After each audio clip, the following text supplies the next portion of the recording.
go here.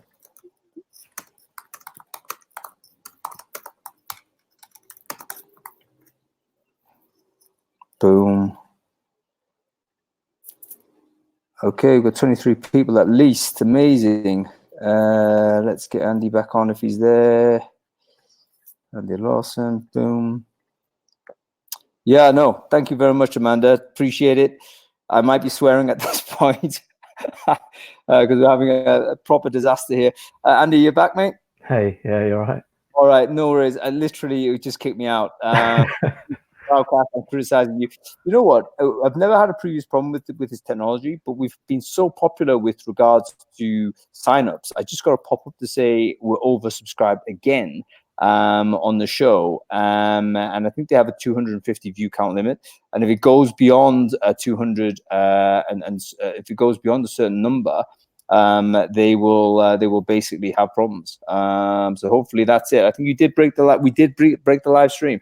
Catalina, I hope you can hear me. Please comment to say that you can, and if so, we'll be ready to go. All right, we're 42 people back on the show, which is fantastic. Andy, you've given a really good nugget already in terms of CVs as a potential negative indicator. What else might be a negative indicator? You're looking at a guy's profile or girl's profile. What is it about it that you think actually there's a potential problem? I should really not eliminate the person, but potentially explore it further at a later stage. Oh, good question. I think when a CV,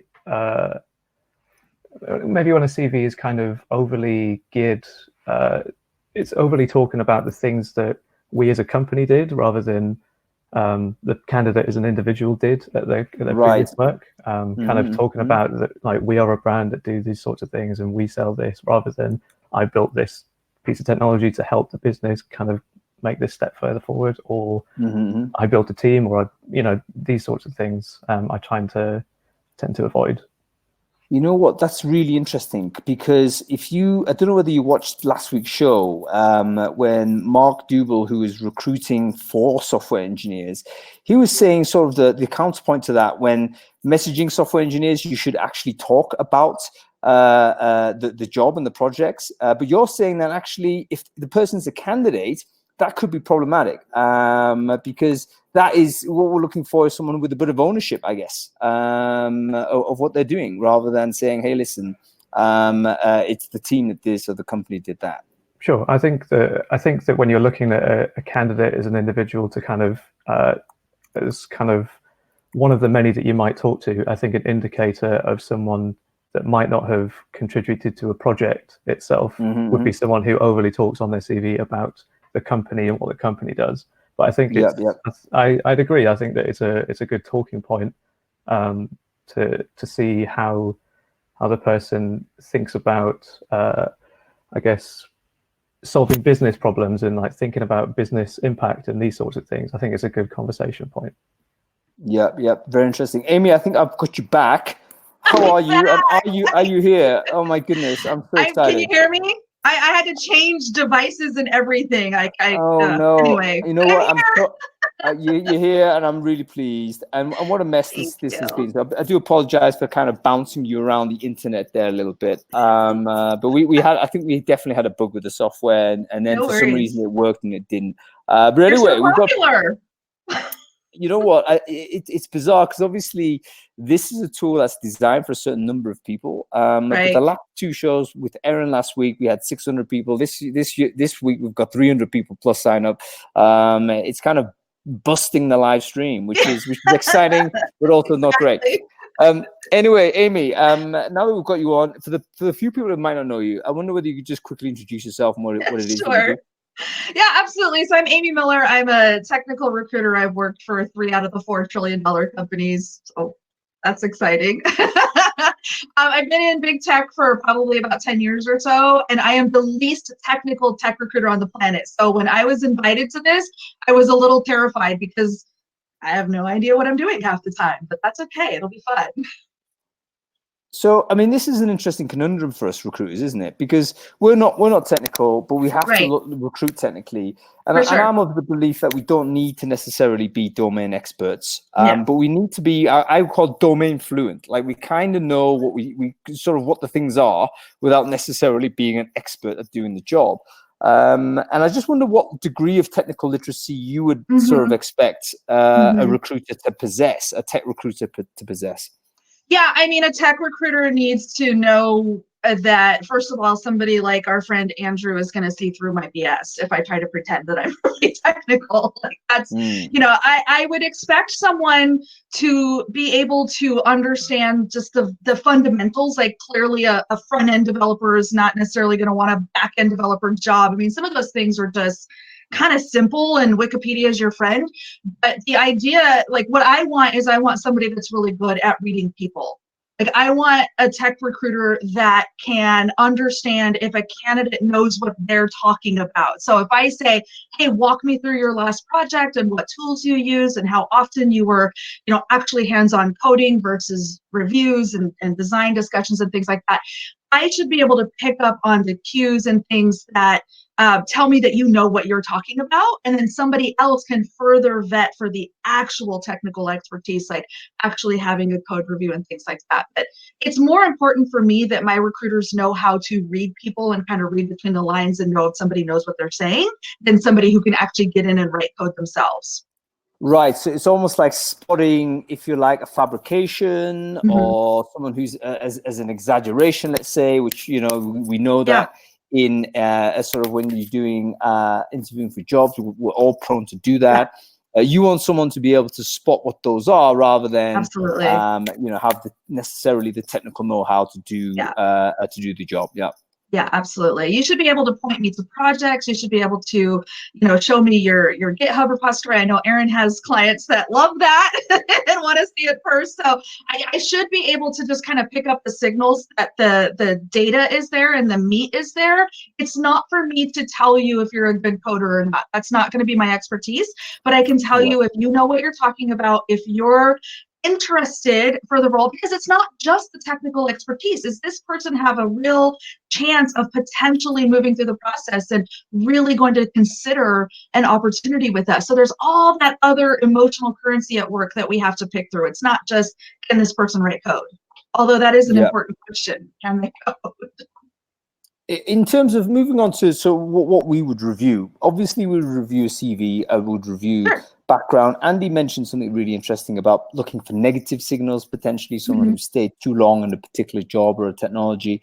Do you have anything to add to that? Have you found any patterns in your work that you would say, you know, not definitively, but you could say, hey, listen, this may be a little bit of a flag, a red flag that I need to investigate further if I take the person through the process? No, for sure. And just thinking about the last two companies that I worked at, there was definitely concern sometimes around like what he's saying about growth. Like, have you actually taken on, it's not necessarily being promoted. Not everybody's going to go into management. We're not saying everybody has to go be a leader, but have you taken on progressively larger projects? Have you done bigger things? Have you had a bigger scale impact in your work? So that's one thing that we look for. And the second thing we look for is, are you building and developing new things? If you're just keeping an old 15-year legacy system alive, that's great. And there's definitely jobs out there for people that do that.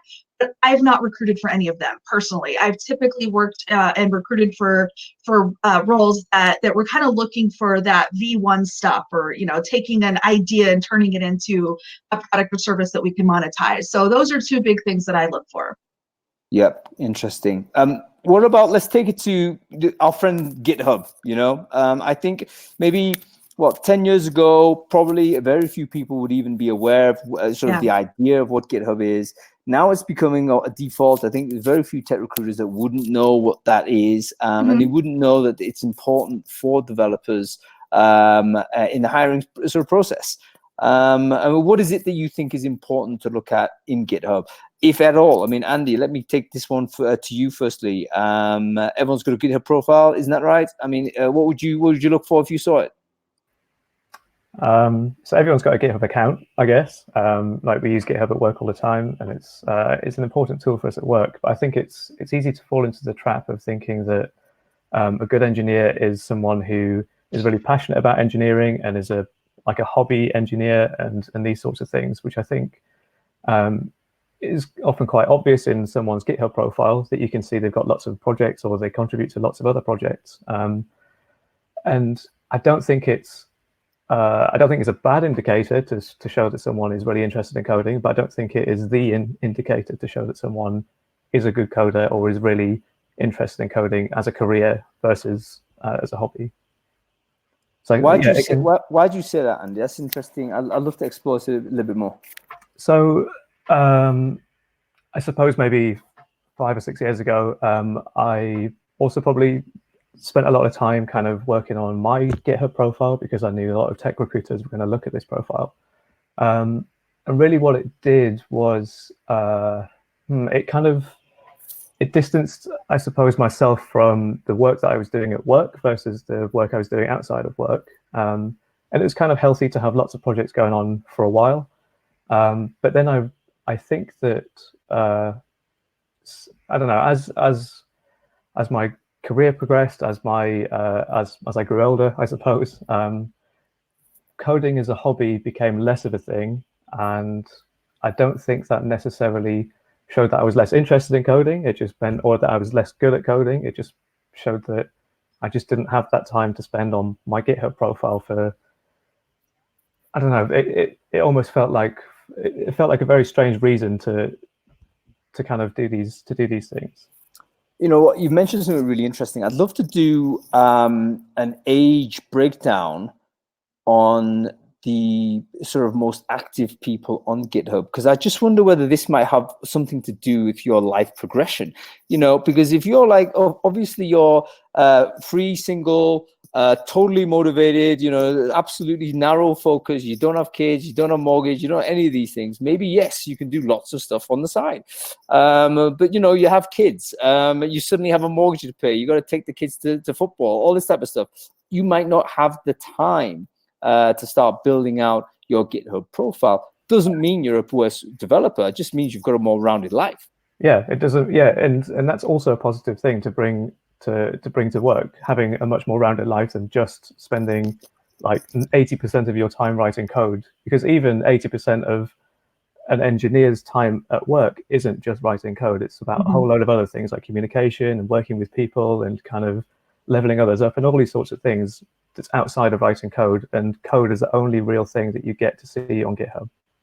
You know what? This is a really important discovery. Amy, I'm going to go to you because you are a parent. And it just totally occurred to me that all of the recruiters are probably looking, oh, he or she's got a crap GitHub profile, or potentially inactive or dormant. But you know what? This person may have simply moved on in life. You know, they've done stuff. I mean, I have 4 kids. I'm on day 3 of not washing my hair. Like, believe me, there's no time for that stuff. So no, but I think that's a good point at what Andy's saying about just kind of tenure. So I look at it like this, that GitHub and the repositories and the projects and the things that you're doing there, we're looking ultimately for some kind of signal that you can do the job.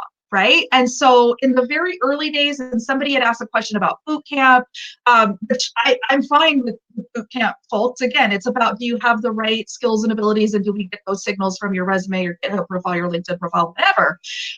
The further you get in your career, the more that signal shows up in your actual work versus showing up on side projects or on GitHub or on any other non-work kind of thing. So I think for the early stage folks, again, the ones that maybe don't have kids and mortgages, you have more time to build that. And that's part of building your professional profile. But if you've been coding for 10 years and you've worked for a couple of well-known companies, it's probably not as important.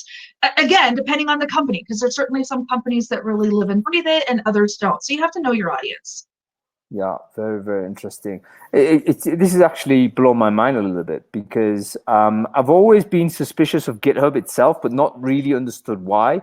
Simply because I've encountered great developers that, you know, aren't particularly active there for whatever reason. And on the opposite side, you see developers that are super active there, and, you know, you do wonder, you know, how much commitment they are giving to their day job if, you know, they're spending all their time, you know, ranking up the followers and the stars. So that's very interesting. Going to back to the beginning, though, GitHub profile, if I was to look at it, are there any negative signals? Are there any positive signals that, you know, a youngish tech recruiter might kind of start looking at and picking out?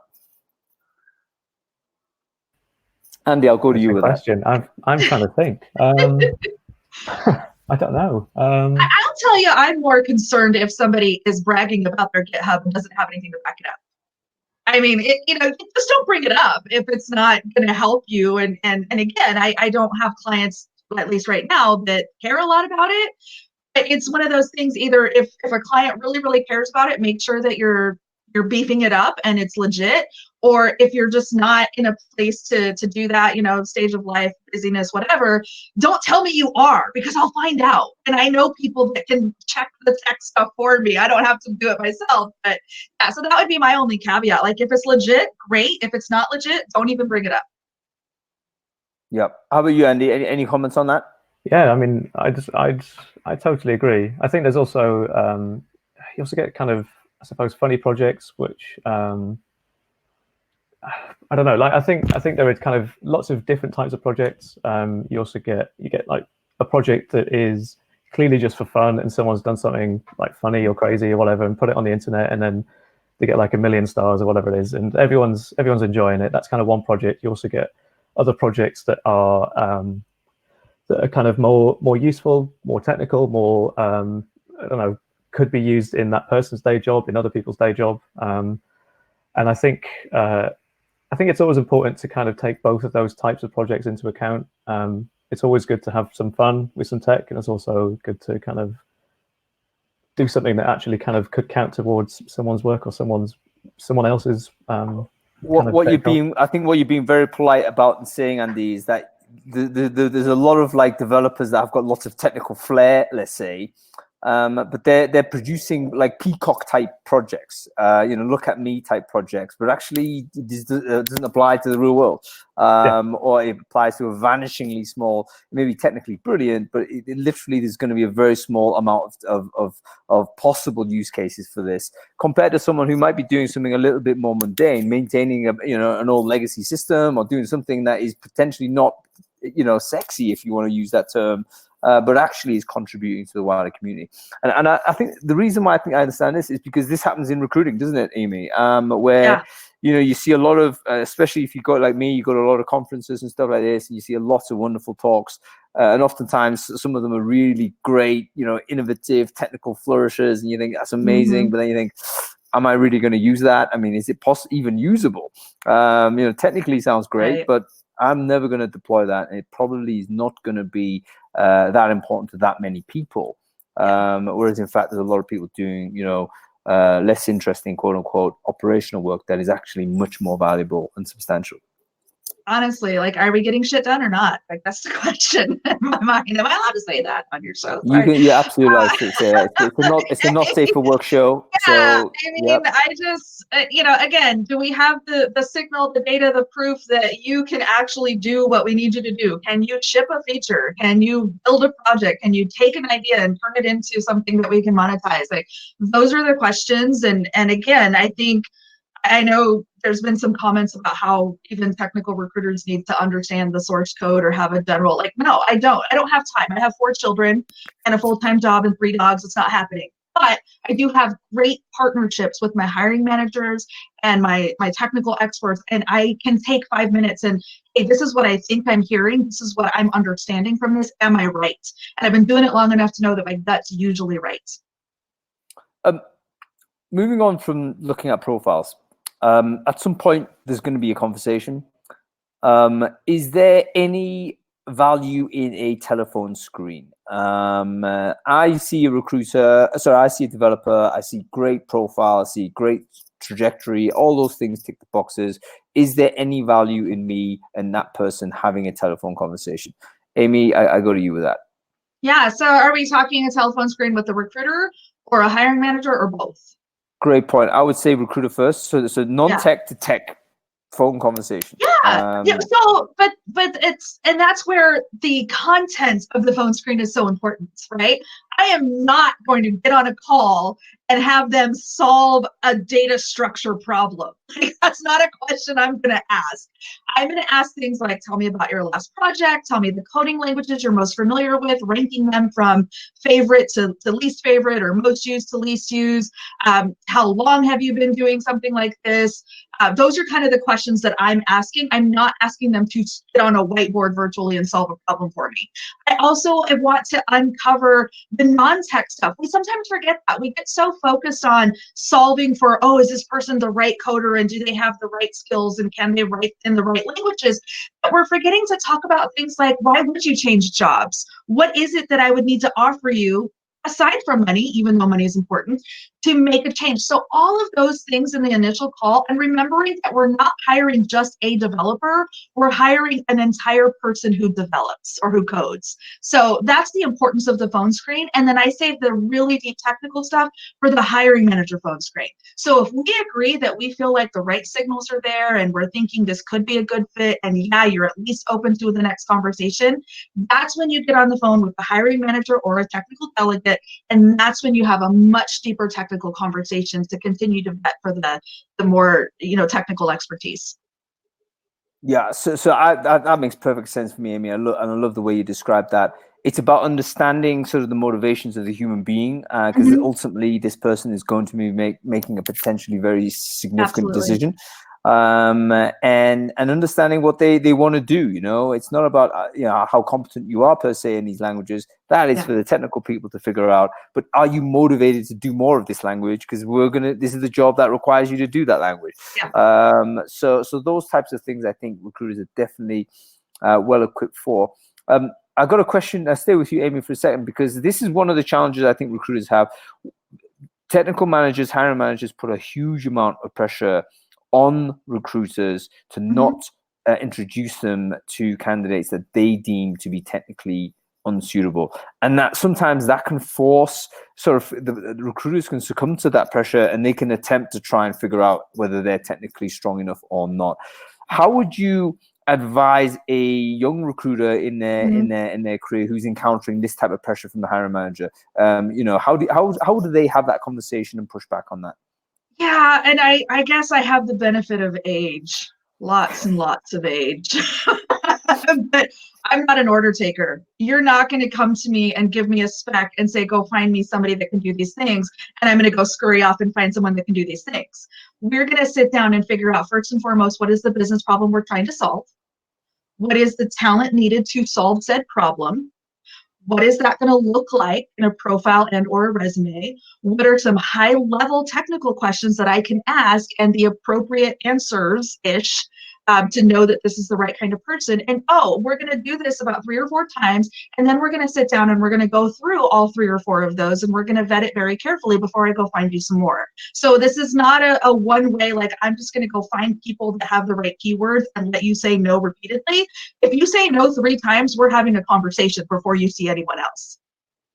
Yeah, very important. I mean, Andy, from your side, you've been a hiring manager, and I'm not saying that you've ever pressured recruiters not to waste your time, but of course that's something you've got to preserve. You've got to look after your own time. So how do you have a conversation with a tech recruiter so that you actually, legitimately get them to do a job they can do, but at the same time, not putting stuff through to you that is not going to be a right? So I think it's important for engineers and other technical people to be involved early in the stages of technical hiring. Yes. I think leaving it too late in the process just adds to the cost. Even though people think that you can kind of like build this bubble around your technical team and kind of only put candidates that they think are correct in, like it ultimately just costs more, I think. So I think having people in from the engineering teams early in the process makes much more sense. How early is early? So the way we hire right now is we get some of our engineers to join in on the initial calls that we have, and rather than kind of trying to work out loads and loads and loads of technical stuff, we try and dig deep on like a specific thing and just keep asking kind of more and more questions about this one specific thing to see how they solve a problem. And pretty much that's what we're looking for. We're looking for people that can solve a problem, and that's all. Yeah, so basically, it's not covering every single bit of technology in the environment. It's really a tech agnostic, if you like, approach. You're looking for problem-solving mentality. And how do you choose the narrow area? I mean, is this something that you guys decide, or do you do it in collaboration with the candidate? How does that work? Yeah, so I just want to say the only thing that we care about is the digging deep and kind of figuring the problems out. We kind of have a conversation around that to kind of talk about like the things that they want to do and the things that they've worked on, and kind of those sorts of questions. And from those questions, we can work out like the project that they like to talk about, and we can start to talk about that project and like how it's designed and what they, if they were to redesign it, or if they were to kind of carry on working on it, how would they change it and how would they work on it, and just keep going down almost like a tunnel of kind of questions, I suppose, into whichever area of previous work or kind of hobby work or whatever it is that they like to talk about. Just keep talking about that. This sounds to me that it's kind of moved on to the next phase, really, which is, well, what is the next phase after a telephone conversation? I'm presuming there's a sort of a deeper diagnostic at some point. But you're saying, which I would always say is that tech to tech type conversation. As you mentioned, Amy, at some stage, you need to get the hiring manager or the technical member of the team to have some sort of dialogue with this person. Now, how does that dialogue take place? Is it best via a telephone call? Is it best via video like we're doing now? Do you get the person in? We talk about whiteboards. I think they used to be popular, and then we kind of completely swung the other way. Now we all hate whiteboard tests. How do we do this? You know, what is the best format for tech to tech diagnostic of competence? I mean, and there's, virtual whiteboards, right? Like a collab edit or something like that. So you can do a video and share a screen. So I think there's value there. So yeah, I think, and again, it goes back to, did we kind of already kind of vet what we think we know, and do we have kind of the right initial signal to say this is worth the engineering hour that we're taking away, right, to have this person do this call. So I'm a fan of video and kind of the virtual whiteboard whenever possible. But really the whole idea is we're trying to get to the point where we see enough value in bringing this person in and spending 7 engineering hours going through the interview and really capturing the full data. So it should be, let me caveat, it should be a screening in process, because you're really getting the full package in the interview. So yes, I think there are some signals you can get in the phone screen or in a virtual whiteboard screen or whatever. But hopefully we're asking the right questions, and we're looking for, is this person teachable? Can, somebody might have been coding in Java for, their whole life or their whole career, and we're a C# house. Well, that's okay. I mean, those are somewhat, if you can do one, you can do the other, I've been told. So, are we looking at the right signals, and then are we just gathering enough information to interview? We're not making a hire decision. We're making an interview decision. Yeah, so basically that's quite an important distinction, I think, Amy. So thank you for that. You're not looking to say this is hire ready. You're looking to say this person can progress to the next stage, because there's enough in there, or we don't know enough to say a no. So we need to, because sometimes it's ambiguous, right? It may be there's in similar sort of style to our sort of start to this show. We had a bunch of technical problems that caused everyone to be anxious. Inevitably, that would impact how people might quote unquote perform during this assessment. So if you don't factor that type of stuff in and have I would say, a more permissive attitude to these assessments, understand they're all flawed, then I think that would be kind of probably a better way to think about how these types of tools work. Andy, before I let you go on, I was going to add to that. So I also think it kind of works the other way too. So I think, well, as like a hiring team, we're looking to see if the candidate is ready to go into the next phase, so we can spend some more time on them. I think a candidate is also looking for the company, for the interview, to also invest that extra time at the next stage too. So I think to have like a very thin kind of initial call or initial kind of phone screen or whatever it is with a candidate, if they can tell that they're kind of, that a company is doing this almost on the cheap and kind of just like they've got a pile of CVs and they're throwing them through and kind of just like really sifting through them, the candidate is likely to not want to spend the next time kind of with that company. They're not going to want to do the coding challenge or come in for an interview or whatever it is, because it's also a large investment for a candidate too. Absolutely. Right. So you've actually brought a really important point. What is the assessment load for the candidate? I forget the name of the fellow who obviously recorded on a spreadsheet, right? Which he basically counted the number of minutes and hours that he spent getting involved in looking for a job. And he was a highly skilled, he might have been an Amazon engineer, actually. So he was like super popular. And We have really smart people.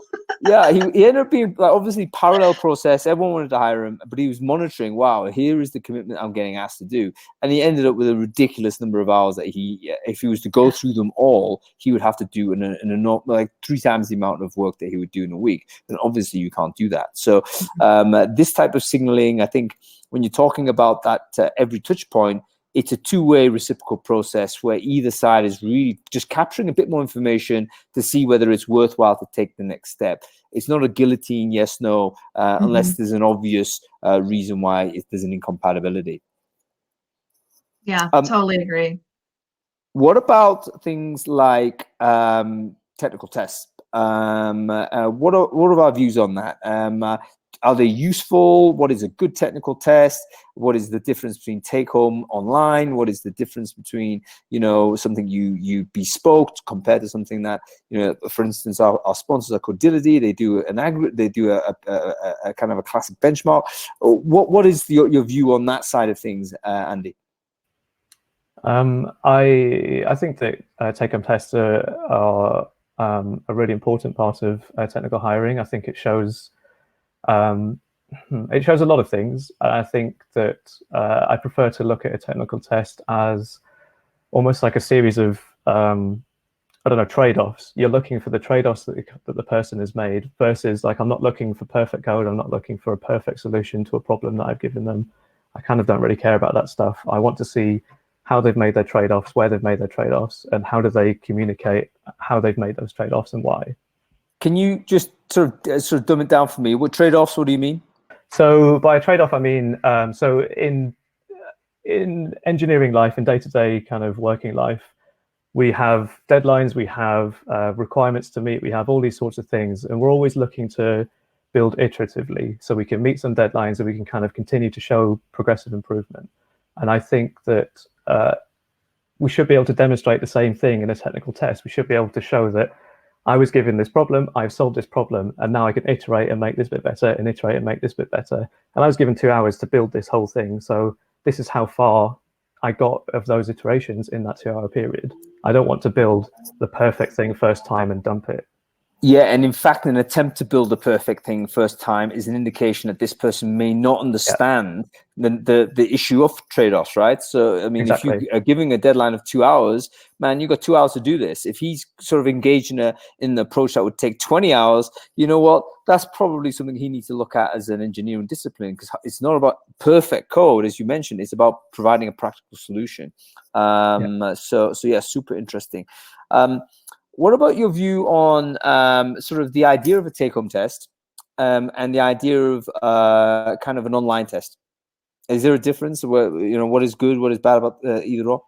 With the online ones, my experience with online tests are that you're given a problem and they're usually around data structures or algorithms, and you either solve or you don't solve, and it's right or it's wrong. And I find that's quite... it's almost like that guillotine you were talking about before. You've either done it or you haven't done it. And I don't think that's a great way to judge how somebody solves a problem in day-to-day engineering life. I don't think there's a right answer or a wrong answer. Yeah. So your preference would be what, a self-designed test or a team-generated thing, something like that? Yeah, it doesn't have to be a very involved or very complex, or it doesn't have to be anything special. We have a very simple problem or a basic kind of sounding problem. Solve the problem however you think seems fit, and hopefully we can have a good conversation following that about the trade-offs that person's made. Yeah.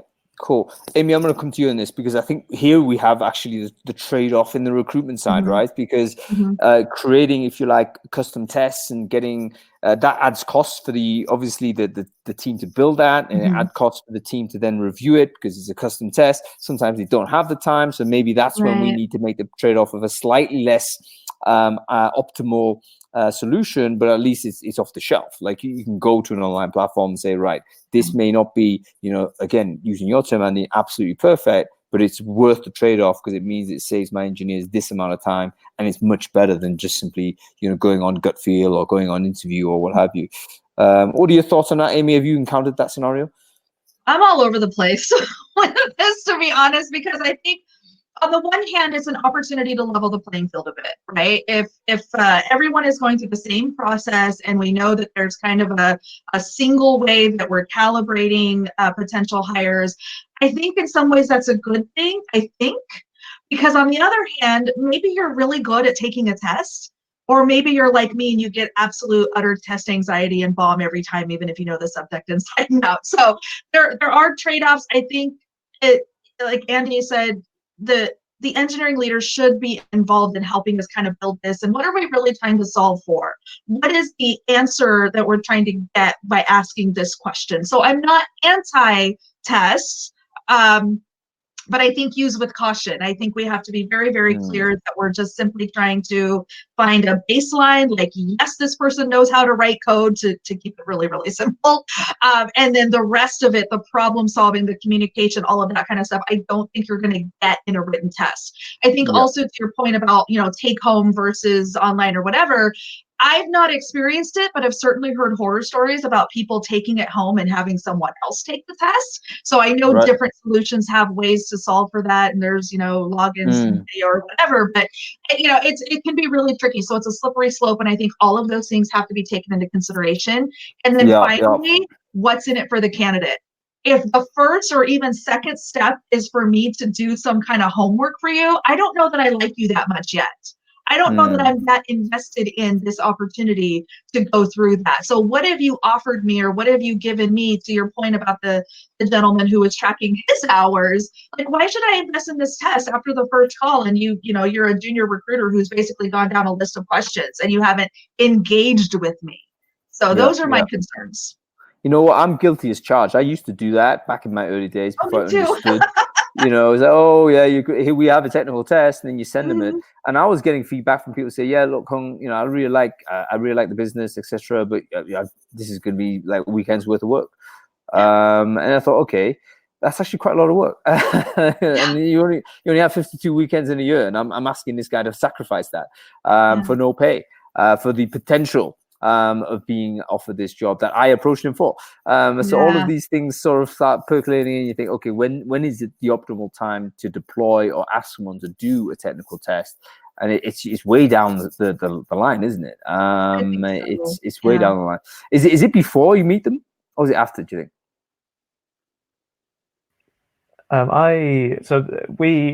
We always do a call with an engineer to kind of help with the idea of, like, I suppose with that investment, we're investing time into the candidate, and we're not only investing time from our hiring team, we're also investing the time from our engineers, and kind of we can have like a really good in-depth conversation with an engineer and the candidate together.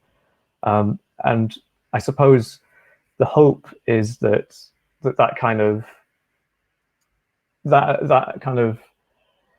it gets the candidate to kind of feel that they've been invested in, and so they're a bit happier to invest too that time. It is kind of we do send the technical test out before we've met them in person, but we'll talk to them via like Hangouts before we send it out. That's how we do it. Yeah, I think I like the idea of thinking about it in terms of energy in, energy out. Like if you've reciprocated the amount of energy you're asking that individual to do this test, then I think that's okay. But if you've literally just called them 5 minutes or whatever and you pinged them a test, that is not okay, because you're asking way more than 5 minutes worth of call. So I think that concept, kind of similar to candidate experience and feedback and rejection and stuff like this. I know for a big company like Amazon, there's probably no way you could reject every single applicant that comes through in a personalized way with feedback. Very difficult to do. Come on, that's not possible. But at the same time, someone who's kind of you've taken through deeper into the process, that has invested hours of time, then of course that's when you need to amp up the feedback, and you need to amp up whatever. So I think the reciprocity of energy is an important thing to think about. Okay, I'm going to move on to the next part, because I want to bring on Janko Strasberg. He was great last week, and he was talking about sort of getting people to kind of collaborate as a method of assessment. So we talked in the first instance of, okay, we've got these set piece tests to, figure out whether they're good or not. But all tests of any type, they're all kind of proxies, really, of the job that you need this person to do. Is there any scope to just get him to do some of the job? I'm interested to explore that. I'm not sure actually whether Janko's had this direct experience, but I'll bring him on anyway and see what he thinks about it. He works for Elastic, which is a remote working sort of, you know them, Andy, is I'm sure we all know them now. We're all fairly fluent with the tech side, but they're a database that, and as a business, they are 100% remote. So I'm quite interested to know what impact that is. There is no concept of bringing this person into the office, for instance. So how do we assess for that type of person?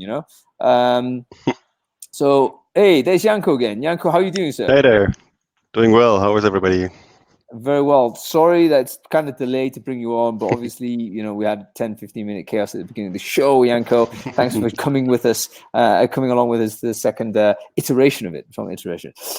I don't know whether you heard about this, but I'm interested to know how you would assess someone when you're in a remote kind of environment, because most of us are working co-located, and we seem to have sort of a process where we are building up towards an in-person event. Now, how does it all work when the company is entirely distributed and there may never be an in-person event? Like, how do you go and recruit? Does it change in any way? Well, it's complicated because basically, as you say, we don't really meet up. So a lot of interviews, they are completely remote. I have been interviewed completely remote. I've been hired, and I only met my teammates in person like half a year later or something. And I also do some screening and some hiring processes for our team. So we actually have multiple rounds. We have multiple engineers that actually speak with the candidate as well. And we see what kind of, how do they react to typical questions of ideas of scenarios. How do you attack a problem? How do you solve something? How do you investigate things? And it's quite interesting, but it's also a bit scary, as in somebody from the internet gives you a job, sends you a job contract at some point, and you start working, not having seen anybody. In some places we have like offices, shared co-working, or so, then it's easier, but sometimes it's just not possible. What is the difference in terms? I think it's fascinating. I don't know whether, I'm talking a lot, but Andy, I'd love to get your views on this, because working in an entirely distributed manner, how would you feel if you were interviewed, kind of potentially offered without having ever met anybody? Is that something that's okay? It's a really good question. It's not something I've experienced before. I've certainly done some parts of interviews remotely, but never the full interview experience remotely.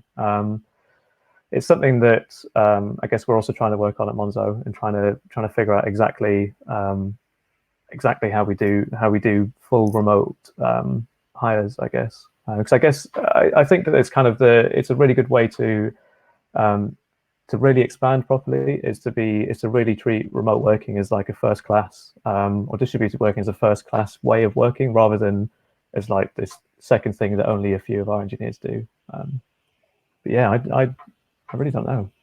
It's an interesting, isn't it? Because I think all of the recruiting processes that we've set up are generally set up with the default of permanent on-site full-time in mind.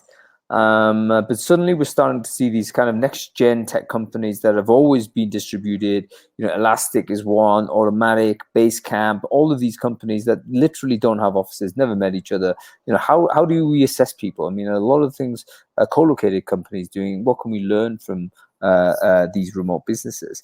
What are your thoughts on this, Amy? Do you think there's anything that we could really pick up from these guys? Yeah, I think video can do a lot. It's not exactly the same, but my boss is in Sunnyvale, right? A lot of my team sits in Sunnyvale because we're building out this new team up here in Bellevue for the business I work for. And so, yeah, I basically was hired not having met anyone. I met everybody on video.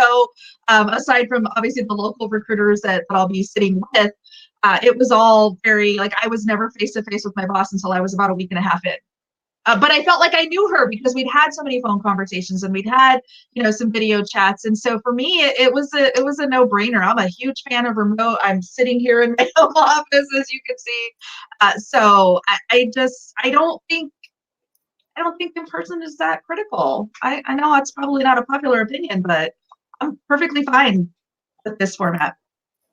Thanks for that, Amy. I think we're getting towards that point, aren't we? Where I think most of us are familiar with video, we're familiar with day-to-day life and so on, and actually it works more or less okay. Yeah, it really does. Yeah, Yanko, I just want to go with you on a few more points on this, particularly when it comes down to a technical assessment. So you do a lot of, you have multiple technical interviewers having conversations, I guess, with these folks. Do you get involved in any type of collaborative work before you make the hire, or is it sort of done through the conversation route? Like, do you pick up enough information through these multiple conversations to make a decision? Yeah, we generally manage to do that this way. So I don't know, apart from maybe our like proper programming hands-on jobs where you need to do some assessment kind of stuff. But in lots of places, it's basically really just done screening their details, having multiple interview rounds, being directly assessed by like a large amount of your direct peers in the future. So you see, first of all, the technical skill sets, where they are, what kind of experience they have, but also if they are fit in the team itself, which is quite important. And then, I mean, for being completely remote, it's complicated because we have a ramp-up period of like 2 months, 3 months, depending. And until you show that you might or you might not be able to do something, it's also taking a while. But yeah, we're quite good at screening, I would say. So whatever I get as an interview candidate, basically that has filtered through lots and lots of filters, normally quite high quality already. So, and then you can sometimes judge. There was a question about graduates. So that's exactly our issue. Juniors are not that easy to work into these kind of environments. And also you can't train somebody just by video call that easily as if you have them sitting next to you in the office. So that's still something we're working on as well. Yeah, so that's an interesting dimension. So remote work might lend itself a little bit more to someone who is a bit more tenured, and therefore has higher functional confidence simply because of the time they've spent. And if you're entry level, they're going to need more intensity of knowledge transfer, which is best achieved through the over the desk stuff. So super interesting. Interesting you mentioned this, because I also now want to bring on a friend of mine who's working at sort of building a community of junior developers. And I was quite interested in this angle because, of course, we all struggle to hire software engineers. We all think there's a war for talent, etc., etc. But perhaps we're also overly skeptical of people who are moving into their careers as software engineers that maybe don't have the experience for us to see on a resume or CV or a GitHub profile or whatever. And we've got to take more chances. So I wonder what we need to do. Before I bring Diana on, I just want to go do a quick round robin on looking at junior devs. What are the signals that you would look for to say this is actually a high potential candidate based on based on what you've known as a recruiter or a hiring manager? Amy, I'll go to you first. Yeah, we're hiring on potential. We're not hiring you as an entry-level dev because of something you've already done. We're hiring you because we believe that you can learn and you can be taught and you can pick it up quickly and you're going to do something really cool a year or 3 from now. So yeah, we are looking for some signal that obviously you have the right, whether it's coursework, whether it's side projects, whether it's bootcamp, whatever. We want to look for those kind of fungible skills, but we're not necessarily looking for someone who's already built the system. So it's hiring on potential. How do you do that? So their CV is like really raw. They may have graduated. Maybe their career conversion. How would you signal? Well, what is the best thing to signal that potential? Is it a CV? Is it a telephone screen? Is it something else? what is the best channel for us to figure this out? It's all of it. I mean, you can't do it with just one of those things. You can't just look at a CV and say, okay, yeah, this is enough to make a decision. You have to put all the pieces together. It can be enough to decide if I want to get on the phone with the person. And then once I'm on the phone, I've got, okay, here's a resume, here's the phone screen notes. Is it worth, step 3? And then step 3 is adding more. So we're kind of building a house here. We're laying the foundation with the CV. We're then building the phone screen on top of it, and then the interview and so on. So, but it's also thinking about, and this is where hiring managers and recruiters really need to be in lockstep, is have we determined that, yes, we can afford to absorb a junior person who's going to need 6 to 9 months to ramp up, to learn the internal tools, to be in their first big kid job, whatever that looks like, and know that we are investing in this because we're expecting a payoff in 18 to 24 months when they're actually in production and shipping features or whatever it might be. Yeah. So dialogue with the team and hiring manager in the beginning is absolutely essential. They've got to accept the trade-offs again. They're going to get a high potential candidate, but you know what? It's going to be a certain period of time before this person is 100% productive. Yeah, absolutely. Okay, cool. Andy, go to you. Hiring junior dev, what are we looking at? I mean, I couldn't agree more with hiring for potential instead of kind of looking for what they've done before. Obviously, the chances are either they've not experienced the things that you would like them to be accomplishing in a year or in 2, whether that's because they're straight out of uni or because they're, like you said, Hung, they're slightly changing their career or whatever it is.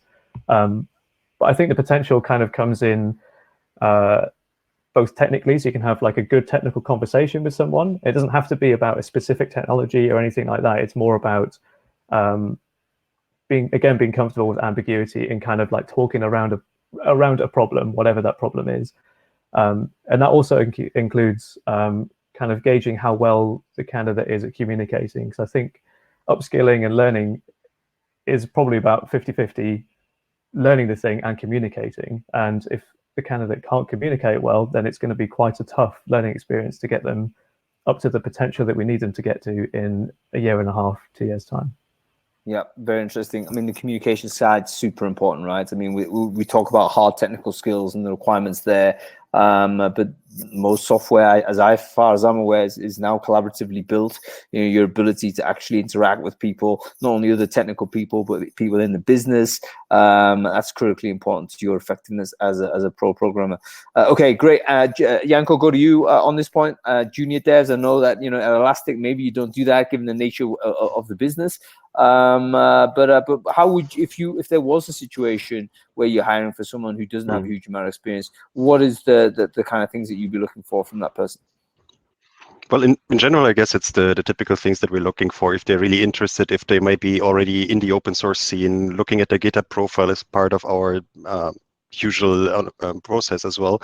So if somebody already contributed or did something in different open source works, and we can just send some of our senior engineers to look at that because it's all public, that already helps a lot. And then the typical, if they have specific energy and really drive to do what they want to do and can achieve stuff, sometimes you can see that quite easily as well. And we had some really junior people that did really great stuff for us because they already started in the university with our software, and then they got in touch basically, and it was just logical that they then directly can jump. But that's not the usual way that we deal with juniors yet. We're still working on that to get it in a better way as well. No, it's great that you're prepared to be open with the journey you're on that side, and I guess Elastic might have some advantage in the sense, it's a database. It's often used by a lot of people at a I would not say basic level. It's not the right word, but it's an easy to use database in the sense that it's very accessible to a large audience. So maybe you would get a lot of junior developers natively using it, and that could be a good source for candidates as well. Okay, I'm going to bring on a final guest, and that means I need to lose one of you because again, the constraints of Crowdcast is that I can only get 4 people on screen at any one time. So Andy Lawson, because you've been on longest, I'm going to kick you off. Thank you very much for your time, man. Thanks, everyone. Really good chatting with you. Thanks, Andy. Nice to see you. Yeah, you too. Yeah, really valuable to get your input. Let's catch up in Dalston. We'll go for a sausage roll up in Greg's at some point. Yeah, let's do it. Great. Take care, man. Bye. Cool. So actually, I want to bring on a lady called Diana Pavel, another lady I used to work with. Actually, I didn't work with her. She was just a good friend of mine. But she had the journey of kind of becoming a recruiter, then doing a crossover into development. And now I think she's found herself like building a community of junior devs. And I think this concept is really worth exploring because I think they do struggle to enter into the corporate marketplace for various reasons. I think there is a little bit of a stigma attached to people who come and cross over doing coding courses and so on and stuff like that. There she is, Diana. How are you doing? I'm very well, thank you. Can you hear me okay? We can hear you. And wow, can I say I haven't seen you for a long time. Yes. Great to see you. Welcome back to I think you're still in the UK, right? I am, yeah. So okay, we need to catch up in London. I know we meant to do a coffee and stuff, so we'll definitely do that. Yeah, it's been busy. Way too long. Anyway, Diana, quickly, can you just introduce yourself and your journey and what it is you're doing right now? Sure. So I've been working as a tech recruiter for about 5 years. 2.5 years in-house, 1.5 years in agency, and then I've been basically contracting with a few other tech companies. For the last 6 months, I did a coding course in Brazil, and then I came back to London. And because of this experience with working with junior developers, I decided that the best thing to do would be to create a community of junior software developers to meet senior software developers and CTOs and get advice. So it's basically a platform where they can find mentors. I also want to get some tech recruiters involved right at the beginning because many junior developers don't really know how to approach building a profile, writing a CV, how to introduce themselves to companies. So it's basically what I've been working on, not for a very long time. So please don't judge me on the website that you see if you click on it. I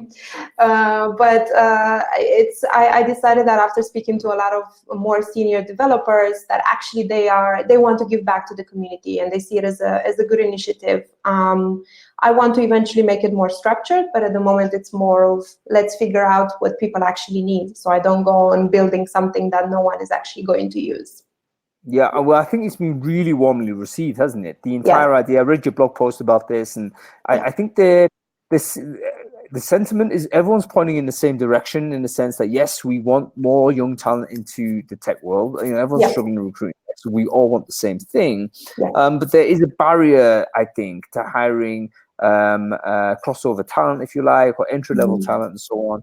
Why do you think that is, Diana? And why do you think sort of workers or a product like this or a kind of a community like this might help? So I've identified 2 things so far. So not that many, but it's a start. One of them is that senior engineers and CTOs have a worry that not necessarily that the junior engineers will not really have good coding skills, but they will not necessarily know how to behave in an office environment. And I think that's true for absolutely all industries and jobs. It's not unique for the tech industry. But that's one, and it's quite big because whenever I speak to a CTO and someone who doesn't really believe in the idea of hiring juniors, I always expect them to say, well, they're not going to be at that level technically, but it's usually the other thing, like they will not have great communication skills. And the second thing is that the tech industry is quite small. I feel like we think that it's big because we're in it and we've been in it for a very long time. But it's actually quite small, and most people get hired by knowing someone. And so 2 of the things that I want to do with Workles, one is to create a community around junior developers so they can actually meet their mentors. My sort of intuition tells me that eventually the mentors will want to hire the mentees because they're there, they know them, they're doing a great thing. It's almost like they're already half onboarded. And then the second thing will be that they will actually learn about office politics, as I call it, which, many of them, like obviously I've switched careers, so I kind of know what to expect, and I've been in tech before. But I think if you're completely new to it, there are a lot of different things that maybe you're not like fully aware of, which I think can go against you. Some of them are legitimate, like not having good communication skills, not being able to express yourself, not being able to document your code or anything that is more technical. So if someone comes after you and they see what you created, will they be able to understand? And I think, I did a coding bootcamp, and I think coding bootcamps, they are so intense. They focus on, let's get something up and running quite quickly. I don't know if it's the same, during engineering, like computer science degrees, but I've actually spoken to someone who's looking for an internship. So if anyone wants interns, I know the perfect person. I spoke to her today, and she mentioned the same thing. She said that, we don't actually get prepared for office life. So in a way, these are the two things that I want to solve. One, how do we help these people understand what the office life might look like? You might not have that problem at Elastic. It's probably like a completely different set of problems that you're encountering, being fully distributed. And the second thing is, how do we create a community of people that can actually advocate for these junior engineers? Because we all know as recruiters that once you have 2.5 years, 3 years experience as an engineer, your career is basically, you have so many offers, but it's crucial that we get them in when, right at the beginning, and we train them properly. Yeah, well, we all started somewhere, right? And I think your point you mentioned is super interesting on the community aspect of it, because a lot of it reminds me that the recruiting process itself is basically an attempt to growth hack a relationship. Yes. We're trying to figure out what this person is if they were working with us for 1.5 years. Yeah. And all of these tests, assessments, coding, all these types of things are our attempt to figure that out in a slightly faster, more efficient way.